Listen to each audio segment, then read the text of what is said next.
Hi guys, this is David with AM Contracts coming to you today with my favorite subject, contractors. Our first subject on this YouTube video series. What you should and should not do with contractors is the subject of this video, so stay tuned.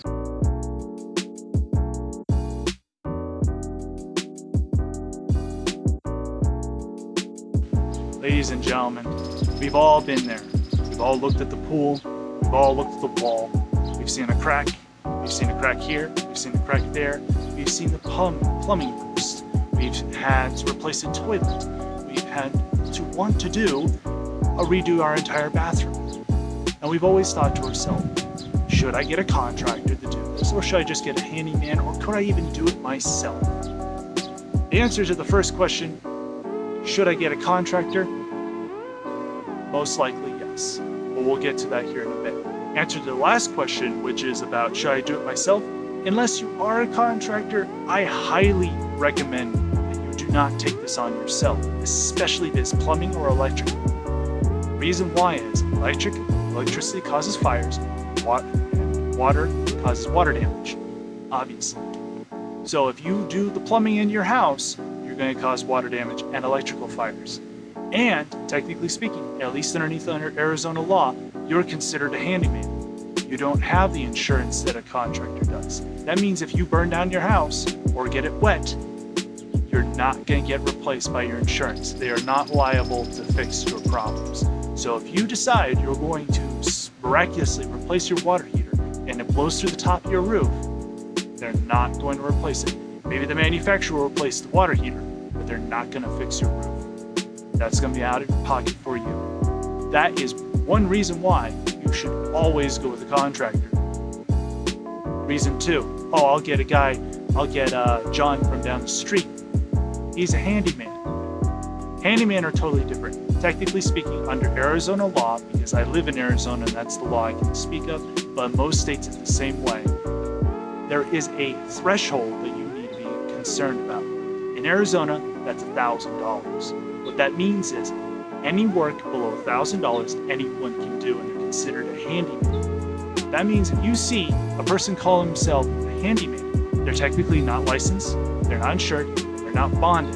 That means they can only do things up to $1,000. And if they make a mistake, let's say they screw up somehow screwing up your pool, something to do with your pool, let's say, or your toilet installation, and somehow they jack up your plumbing and then you flood your house, there is no insurance in the world that will cover you. I'm very sorry to say that, and that is true for most states, especially here in Arizona.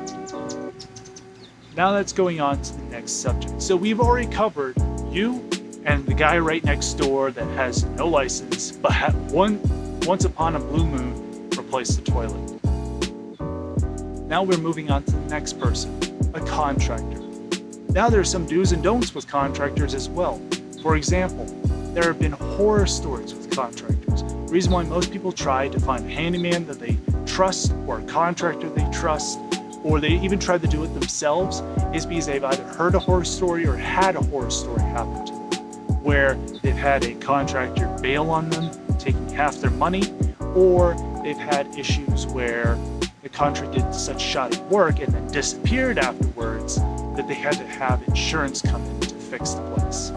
Those individuals are what we call bad apples.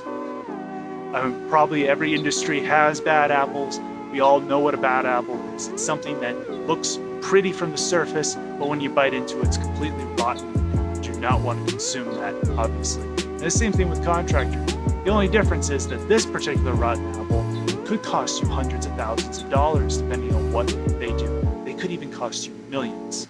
One story I have for you, and to illustrate what you should do before you even get a contractor, is a gentleman or a friend of mine that I knew had a house renovated for about $1 million. I'm going to basically be broad with it, but he had a house renovated for $1 million and he was moving in. I was assisting him in his move-in, and we were coming in the next day. We had moved in some of his stuff already, some of his furniture. He was really excited to go do something. The contractor before had forgotten to turn on his heater unit when it came to his new fireplace. fuse. They had turned it off for safety reasons, but they had forgotten to turn it back on. It was in the attic. Here, at least in the Scottsdale area, it is required by law that you have a sprinkler system that is pressurized. That's going to become important here in a moment. Some of you are probably already wincing about what I'm about to say. The guy who went up in the attic was an HVAC guy. An HVAC guy. He wasn't a sprinkler system. He wasn't a sprinkler system tech. He wasn't a plumber. He was an HVAC guy.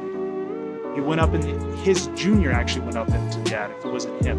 It was his junior who he was training for. His junior, better known as a journeyman in the trades, was learning the ropes, and it was probably his last day because he stepped on that sprinkler system, broke right through the sprinkler system, and flooded this now $1-million home. Of course, my friend was not very happy about that. However, he was able to get his house back. He was able to have everything repaired and put back to normal the way he had made it before. Everything was back to exactly how it needed to be done for one reason and one reason only. The HVAC gentleman had insurance. He was working for a company that had insurance. He was licensed, he was insured, and he was bonded. The insurance didn't really kick in totally. What kicked in was the bonding. We're going to talk about here in a second what you should first look for in a contractor.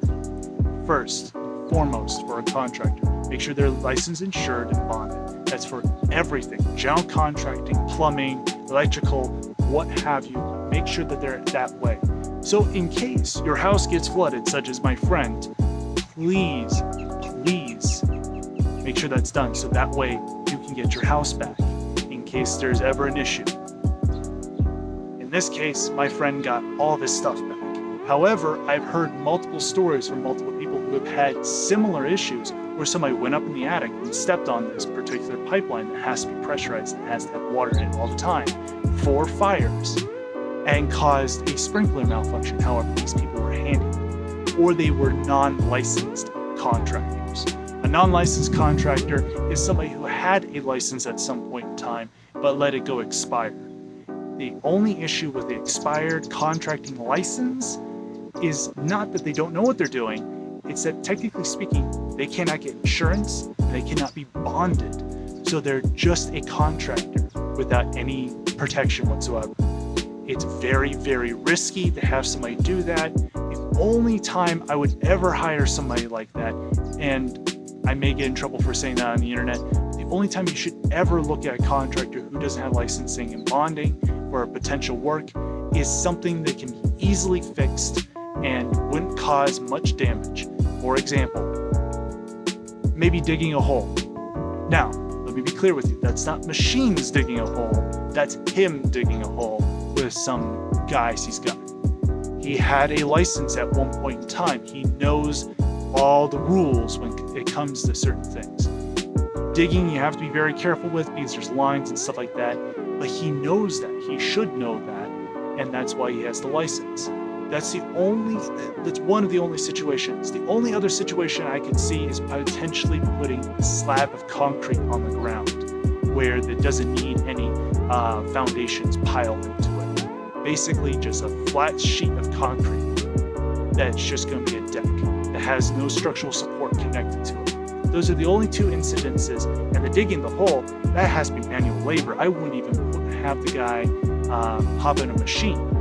And I would make sure first that he checked where all the lines were for the gas, the water, and stuff like that, because they do run underneath your house, and you have to be careful about that. Moving on from there, what is a contractor who is licensed, insured, and bonded? A lot of the time we hear that as taglines, and we go, "Oh, that's just a tagline. That's just something fancy."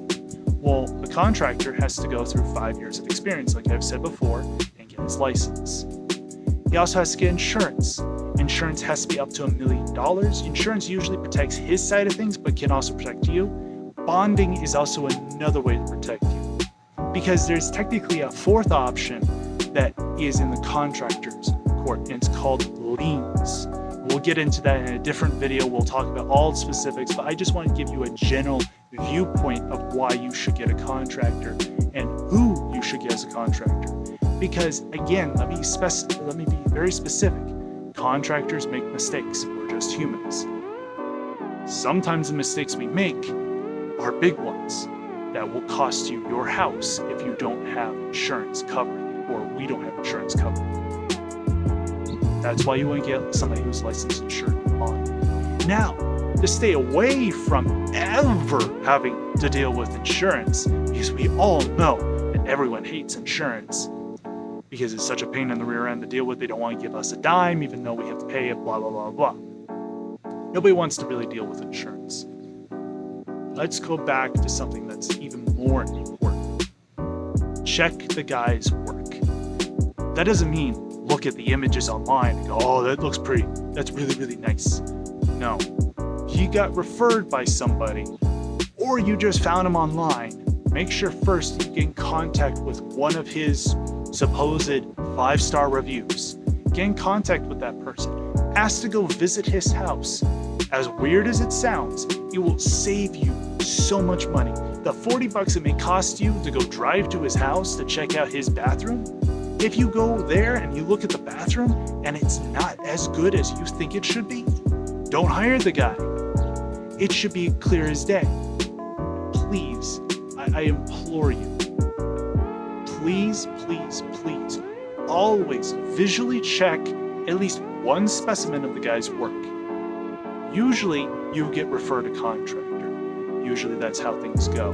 Yes, on the internet there are reviews, there's maybe 1,000 reviews, but you should also know that on the internet you can pay for reviews. There are people who will gladly take a few bucks to leave 100, 200 different reviews about the same guy as 5 stars, leaving random things. It's all over the internet.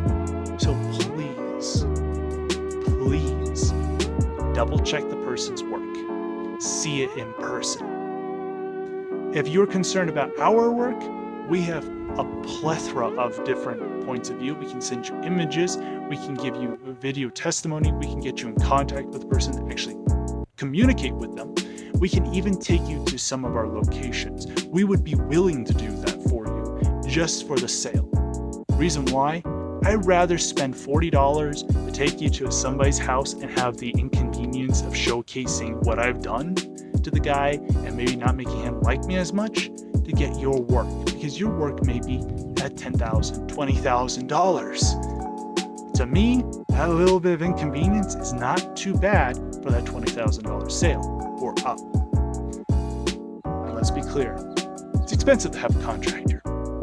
If you found this video informative and you enjoyed it, please give me a thumbs up and a like and a subscribe for more content. And if you had any issues with this video, please give us a comment down below about what those issues were.